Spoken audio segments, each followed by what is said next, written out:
মাননীয় কারা পরিদর্শক মহোদয়ের নির্দেশনায় আমরা পবিত্র ঈদ উল ফিতর উপলক্ষে 3 দিনব্যাপী আয়োজন করেছি। প্রথম দিনে ঈদের দিনে আমরা বৃষ্টির কারণে বন্দীদের আমরা তাদের ওয়ার্ডে ঈদের জামাত সম্পন্ন করে তাদের সঙ্গে আমরা কুশল বিনিময় করি। তারপরে আমরা সকালে আমরা তাদেরকে পায়েস এবং মরিচ খাওয়ার ব্যবস্থা করি।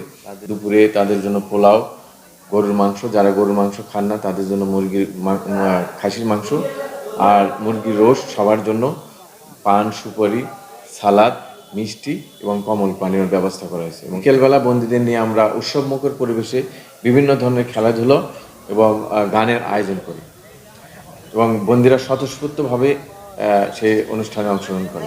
ঈদের দ্বিতীয় দিনে আমরা তাদের 3 দিনের মধ্যে তারা বন্দীদের দীর্ঘদিনের আশা থাকে যে তারা বাড়ির মায়ের হাতের রান্না করা খাবার খাবে।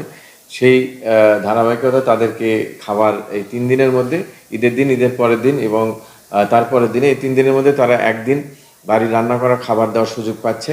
আমরা প্রথমে দ্বিতীয় দিনে দর্শনার্থীদেরকে আমরা ফুল দিয়ে বরণ করি, তাদের খাওয়ার জন্য পায়েস, তাদের জুস এবং তাদেরকে ছোট বাচ্চাদের চিপস, চকলেট দিয়ে আমরা বরণ করি এবং তারা যাতে তাদের রান্না করা খাবার দ্রুততার সাথে আমরা গ্রহণ করার ব্যবস্থা করি এবং দ্রুততার সাথে তাদেরকে তাদের ফ্যামিলির যে কারাবন্দী আছে তাদের কাছে আমরা পৌঁছে দিচ্ছি। বন্দীরা যদি একটু খুশি হয়, আসলে আমাদের ঈদটা তখন পরিপূর্ণ মনে হয়।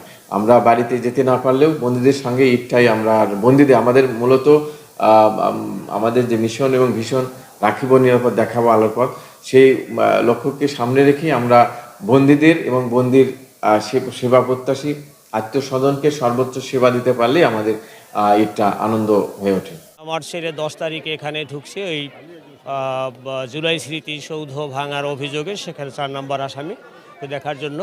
আমার এই পরিবেশটা খুব ভালো লাগলো। বলে রাখি, আমি একজন শিক্ষক। এখানে তাদের যে কর্মপরিচালনা, তাদের যে আন্তরিকতা আমার কাছে খুব ভালোই লাগলো। তাদের সাথে আমার কোনো পরিচয় নাই, অথচ আসার পরে দেখলাম যেখানে নাম পাঠানো কিংবা খাবার দাবার দেওয়া, এখানে কোনো টাকা পয়সার একটা দুর্নাম আছে, কিছুই দেখলাম না। আমার কাছে খুব ভালো লাগলো। এরা আমার ছেলে মানে আর কি ই করিয়া দেশে পিড়ে পেটাইয়া সন্দেহ করিয়া গরিব আমরা। হ্যাঁ হ্যাঁ, দেখা করতে পারছেন না এখন তো দেখা করতে পারি না, ভাই স্লিপ করছে। ভালো লাগছে, ফুল দিয়ে বরণ করলে তো ভালোই লাগে। খুব সেবা যত্ন ভালো চলে। খাবারটা নিরাপদে চেক করে দিতে আছে, কোনো সমস্যা নাই। স্যারেরা খাবার পরীক্ষা করে আবার দিতে আছে। না, খাবার তো চাইছি আমার ভাগ্না, তা পরীক্ষা নিরীক্ষা করিয়া তারা সুন্দরভাবে, স্যারেরা পরীক্ষা নিরীক্ষা করিয়া সুন্দরভাবে নিতে আছে। আমরা তাতে খুবই আনন্দিত। তবে খুবই সুন্দরভাবে তারা পরীক্ষা নিরীক্ষা করিয়া দিতে পারতেছি, কোনো হানে ঝামেলা নাই। আমরা সকালবেলা আসছি, আমরা স্লিপ করছি, স্লিপ করিয়া আমরা দেখা করছি। দেখা করার স্লিপ ঢুকছে, স্লিপ আমাকে হাতে দিচ্ছে, আমরা ভিতরে ঢুকছি। কেন আমাকে খারাপ লাগছে, একজন আত্মীয় স্বজন ভিতরে জেলখানা, এটা খারাপ লাগছে। কিন্তু এখানে কোনো টাকা পয়সা বা কোনো চাওয়া পাওয়ানো কোনো কিছু হয় নাই। আসলে স্লিপ যাওয়ার সাথে দেখতে দিচ্ছে। আমরা খাবার দিন, আমি এটা তরমুজ আছি, আমার দাম দিতে পারছি।